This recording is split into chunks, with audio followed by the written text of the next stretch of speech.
Hello बच्चों, मैं हूं गोपाल पालीवाल, आपका फिजिक्स टीचर। बच्चों, मैं मेरे यूट्यूब चैनल पे जेईई मेंस और एडवांस के क्वेश्चंस कॉन्सेप्चुअली सॉल्व कराता हूं। आप मेरे साथ प्रैक्टिस कर सकते हैं। मेरे चैनल को सब्सक्राइब भी करें। प्रेजेंट क्वेश्चन बच्चों मैंने सेलेक्ट किया है, जेईई एडवांस 2025 का क्वेश्चन है बच्चों, और ऑप्टिक्स से रिलेटेड क्वेश्चन है। टू आइडेंटिकल कॉन्केव मिरर्स, ये एक कॉन्केव मिरर है, ये भी एक कॉन्केव मिरर है। Each of focal length small F, बच्चों इसकी भी फोकल लेंथ स्मॉल एफ है, इसकी भी फोकल लेंथ स्मॉल एफ है, इनकी साइज भी सेम है और साइज स्मॉल भी है बच्चों। आर फेसिंग ईच अदर, दोनों एक दूसरे को फेस कर रहे हैं बच्चों। As shown in schematic diagram, the focal length small F is much larger than the size of the mirror. बच्चों इसकी फोकल लेंथ है जो सफिशियंट है इनकी, और उनकी साइज के रेस्पेक्ट में फोकल लेंथ ग्रेटर है। A glass slab of thickness t and refractive index n naught is kept equidistance from the mirrors. बच्चों एक ग्लास स्लेब रखी हुई है जिसकी विड्थ टी है बच्चों। कहाँ रखी हुई है बच्चों? बिल्कुल मिडिल में। मिडिल में मतलब equidistant from both two mirrors, correct. और इसके मटेरियल का रिफ्रैक्टिव इंडेक्स एन नॉट है, correct, from perpendicular to their common principal axis. बच्चों ये कॉमन प्रिंसिपल एक्सिस है, उसके परपेंडिकुलर पड़ी हुई है बच्चों, correct. A monochromatic point source, as बच्चों एक monochromatic point source, light source है, is embedded at the centre of the slab. ये स्लेब के सेंटर पे पड़ा हुआ है, प्रिंसिपल एक्सिस जहाँ कट करती है स्लेब को, उसके बिल्कुल मिडल के अंदर है जो ये पड़ा हुआ है बच्चों, light source S. As shown in schematic diagram, for the image to be formed on S itself which of the following distances between the two mirrors is are correct. बच्चों ये जो पॉइंट सोर्स है, light source है, monochromatic source है, इसकी image बच्चों ये दोनों मिरर्स बनाएंगे, लेकिन इसी पॉइंट पे इनकी इमेज बनानी है, करेक्ट। इसी पॉइंट पे इसकी इमेज बनानी है, बिल्कुल मिडिल में पड़ा हुआ है ये पॉइंट सोर्स एस, इनकी प्रिंसिपल एक्सिस के मिडिल में ग्लास स्लेब रखी हुई है, ग्लास स्लेब के मिडिल में है जो ये रखा हुआ है, यानी इक्विडिस्टेंट है ये सोर्स इससे और इससे, करेक्ट। तो बच्चों दोनों मिरर्स के बीच की डिस्टेंस आपको फाइंड करनी है। कब फाइंड करनी है? जबकि एस की इमेज इसी पे बने, करेक्ट, एस की इमेज इसी पे बने। तो इस क्वेश्चन को सॉल्व करते हैं बच्चों। लेट है जो ये डिस्टेंस है जो बच्चों स्मॉल डी है, इस लेफ्ट वाले मिरर से जो स्लेब की डिस्टेंस स्मॉल डी है, इसी टाइप से राइट वाले कॉनकेव मिरर की है जो स्लेब से डिस्टेंस, इसके इस फेस से डिस्टेंस स्मॉल डी है, करेक्ट। अब बच्चों हमको पता है कि ये सोर्स एस जो है, ये सोर्स एस, मैं इसको पॉइंट सोर्स बना लेता हूं बच्चों, ये पॉइंट सोर्स एस, करेक्ट। अब इसी पे इमेज बनानी है, दोनों मिरर से इसी पॉइंट पे इमेज बनाएंगे, फाइनल इमेज इसी पॉइंट पे जहाँ सोर्स रखा हुआ है। तो बच्चों सबसे पहले जो मैं क्या करता हूँ, यहाँ से एक रे लेता हूँ, रे स्टार्ट करता हूँ, करेक्ट। अब बच्चों यहाँ रिफ्रैक्शन होगा, और रिफ्रैक्शन होने के बाद ये जो रे बेंड होगी away from the normal, correct, away from the normal, correct. और ऐसा लगेगा कि ये जो आपकी रे जो है, it appears to come from this point, ये इस पॉइंट से आती हुई दिखाई दे रही है, इस पॉइंट से आती हुई दिखाई दे रही है बच्चों। It appears to come from this point, correct, इस पॉइंट से आती हुई दिखाई दे रही है। तो it is the S dash let, correct. अब बच्चों है जो इस सरफेस से, कौन सी स्लेब की, इस सरफेस से इस पॉइंट की डिस्टेंस, यानी अपरेंट डेप्थ आप इसको कह सकते हो अपरेंट स्लेब के लिए, सिंस है जो mu refractive index of the slab mu अगर माने हम, तो D R upon D A P, real distance upon apparent distance, तो implies D A P, apparent distance जो हो जाएगी, अपरेंट डेप्थ जो हो जाएगी, वो हो जाएगी D R by mu, correct. आपका फॉर्मूला ये है, डी रियल, डी आर क्या है? रियल डेप्थ, और डी ए पी क्या है? Apparent depth, apparent depth, correct. तो बच्चों एपरेंट डेप्थ हो जाएगी ये, इस ओर से देखे जाने पर ये हो जाएगी एपरेंट डेप्थ, यहां से यहां तक, यहां से लेके यहां तक, ये हो जाएगी आपकी एपरेंट डी ए पी, और डी आर हो जाएगी बच्चों यहां से यहां तक की distance, it is D R,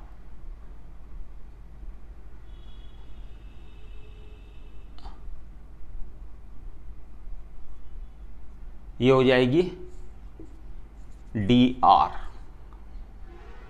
correct, ये डी ए पी और ये D R, correct. Now D R है जो बच्चों, it is the real depth, real इस और इस फेस से देखने पर रियल डेप्थ बन रही है आपके t/2, क्योंकि टोटल विड्थ है t और ये मिड में पड़ा हुआ था t/2। तो DAP आपके पास बन रहा है डी आर इज t/2 और mu refractive index, absolute refractive index वो बच्चों है जो n0 है, यहाँ म्यू नहीं है n0, तो हो जाएगा t/2 n0, correct. It is the apparent depth. अब बच्चों अगर इमेज इसी पे बने तो इट मीन्स है जो ये नॉर्मल इंसिडेंस होना चाहिए, रेडियल डायरेक्शन में जानी चाहिए, रेडियल यानी रेडियस ऑफ कर्वेचर की डायरेक्शन में अगर रे जाएगी तो उसी पाथ को रिट्रेस करेगी और है जो ये वापस अगेन है जो स्लैब पे आएगी और स्लैब पे आने के बाद अगेन रिफ्रैक्शन होगा और उसकी इसी यही जो इमेज बन जाएगी। तो इट मीन्स ये जो मतलब क्यों इस मिरर के लिए है जो अपरेंट सोर्स ये है बच्चों, ये इस वाले पॉइंट से raise comes appears to come from this point s dash is the image of s, correct. ये जो एक्चुअल में वर्चुअल इमेज है इसकी, तो बच्चों इस पॉइंट से आती हुई दिखाई देती है, तो इसका मतलब ये डिस्टेंस जो है वो होनी चाहिए बच्चों 2f के इक्वल्स टू अगर डिस्टेंस है तो हमको पता है कि जो मिरर अपनी इमेज वहीं बनाते हैं जिस पॉइंट पर ऑब्जेक्ट पड़ी हो। If distance of the object from the mirror is 2f यानी since f equals to r/2 होता है तो r इक्वस टू 2f यानी रेडियस ऑफ कर्वेचर वाले डिस्टेंस के ऊपर अगर ऑब्जेक्ट पड़ी हो तो उसकी इमेज इटसेल्फ उसी पे बनती है, करेक्ट। तो इट मीन्स s डैश से इस मिरर की डिस्टेंस जो है s डैश, करेक्ट। ये जो एक्चुअल में वर्चुअल इमेज हो गई एक तरीके से, तो सोर्स है जो आपको it appears to situated here from viewing this side, correct. तो ये अगर आपके 2f के इक्वल्स टू है यहाँ से यहाँ तक की डिस्टेंस, तो इट मीन्स है जो अगेन है जो रे है जो after reflection it retraces its path and then it again strikes at this and this surface of the slab and its image is formed at the object itself, correct. Object पे ही बनेगी।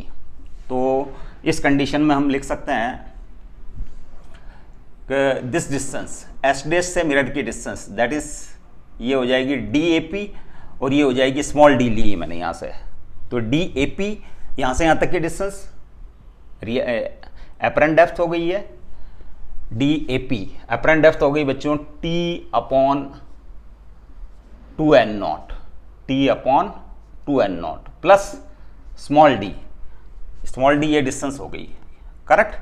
और ये equals to हो जाएगी radius of curvature यानी 2f के equals to 2f, correct. Now d equals to 2f minus t/2n0। अब बच्चों ये जो टोटल डिस्टेंस चाहिए दोनों मिरर्स के बीच में, तो d प्लस t, तो d प्लस d यहाँ तो केवल d है तो मैं क्या करता हूँ उसको ट्वाइस कर देता हूँ, ट्वाइस d 2 से मल्टीप्लाई कर देता हूँ, तो that is 4f minus t/n0 हो जाएगा बच्चों, 2 से 2 कैंसिल हो जाएगा n0। अब 2d के अंदर है जो ये d प्लस d 2d और ये t और ऐड कर देता हूं मैं, तो 2d plus t equals to 4f minus t/n0 plus t, ये हो जाएगी डिस्टेंस बिटवीन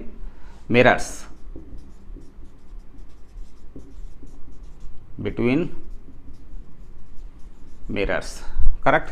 तो ये हो जाएगी बच्चों 4f plus t 1 minus n0, ये हो जाएगी डिस्टेंस, ये डिस्टेंस बिटवीन मिरर्स। तो बच्चों एक पॉसिबिलिटी तो ये है 4f plus t 1 minus 1/n0 into t, तो ऑप्शन ए इज करेक्ट। तो it is the first possibility, ये फर्स्ट पॉसिबिलिटी है। एक पॉसिबिलिटी बच्चों और बनती है, उसको भी हम कंसिडर कर लेते हैं।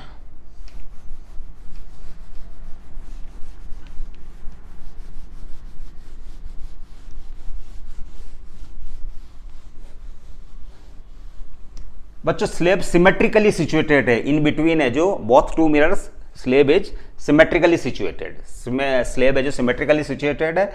तो अनदर पॉसिबिलिटी ये है अगर ये डिस्टेंस अगर f हो, अगर इसको f मान ली जाए, स्मॉल f, कहां से ये s डैश जो है उसका एपरेंट सोर्स जो हो गया s की जगह है जो it appears to come from S dash, rays come appears to come from, अगर इसको मैं स्मॉल एफ मान लूँ तो स्मॉल एफ मानने पर है जो ray becomes parallel to principal axis, ये पैरेलल टू प्रिंसिपल एक्सिस हो जाएगी, करेक्ट। इसके बाद अगेन है जो ये रिफ्लेक्ट होगी इस मिरर से, करेक्ट, और यहाँ है जो अगेन इसका क्या होगा, रिफ्रैक्शन होगा इस सरफेस पे, और रिफ्रैक्शन होने के बाद है जो अगेन है जो ये इसी पॉइंट के ऊपर है जो आएगी, इसी पॉइंट के ऊपर एस के ऊपर आएगी। क्यों आएगी? क्योंकि इसकी सिचुएशन जो है, इस मिरर की सिचुएशन और इस मिरर की सिचुएशन एग्जैक्टली सिमेट्रिक है, एग्जैक्टली सिमेट्रिक है। तो एस से रेज स्टार्ट हुई थी, एस डैश से आती हुई लगती है रेज, करेक्ट, और अगर इसको मैं एफ मान लूँ तो इट बिकम्स पैरेलल, और पैरेलल होने के बाद अगेन है जो ये यहाँ स्ट्राइक करेगी, और बाय सिमेट्री, क्योंकि इसकी सिचुएशन है जो एग्जैक्टली स्लेब की सिचुएशन एग्जैक्टली राइट साइड से देखने पर राइट वाले मिरर के लिए जैसी पोजीशन है वैसी की वैसी लेफ्ट वाले मिरर के लिए पोजीशन है। तो ये वाली है जो रेज जो है वापस अगेन है जो सिमेट्रिकली इसी टाइप से बेंड होके एस पे ही है जो स्ट्राइक करेगी, करेक्ट। तो another possibility, another possibility, correct, another possibility, apparent depth t by 2n0 plus d is equals to f focal length, ताकि ये पैरेलल हो जाए, पैरेलल होने के बाद वापस अगेन है जो सिमेट्रिकली है जो स्लेब पे टकराए, और चूंकि ये वाला जो फेस है ये इस मिरर से जितनी डिस्टेंस पे उतनी डिस्टेंस पे है जो ये इधर भी था, तो इसका मतलब सिमेट्रिकली इसकी इमेज है जो यहीं बनेगी, करेक्ट। तो t by 2n0 it is the apparent depth plus this distance, तो it becomes f, small f, इसको स्मॉल f के इक्वल्स टू ले लिया है मैंने। नाउ d के लिए इसको सॉल्व कर लेता हूं मैं, d equals to f minus t by 2n0, correct. अब इसमें भी ट्वाइस d कर देता हूं मैं, 2 से मल्टीप्लाई कर देता हूं, दैट इज 2f माइनस 2 से मल्टीप्लाई करने पर t बाई n0 हो जाएगा। इसके अंदर t ऐड कर देते हैं बच्चों, 2d प्लस t, ताकि डिस्टेंस आ जाए दोनों मिरर्स के बीच में। तो ये हो जाएगा 2f minus t by n0 plus t। अब इसको सॉल्व कर लेते हैं, 2f plus t 1 minus n0, correct. तो distance between mirrors in case two मतलब जो सेकंड पॉसिबिलिटी है उसके अकॉर्डिंग वो हो जाएगी बच्चों 2f plus t into 1 minus 1 by n0, ये हो जाएगी बच्चों डिस्टेंस। तो ऑप्शन बी के अंदर है जो बच्चों ये मैच कर रहा है। तो we have 2 options, A and B are the correct options. तो बच्चों इजी टाइप का क्वेश्चन है, आपको थोड़ा सा है जो इसको कॉन्सेंट्रेट होकर सॉल्व करना है। हम अगले क्वेश्चन के साथ फिर मिलते हैं। Stay blessed till then, thank you.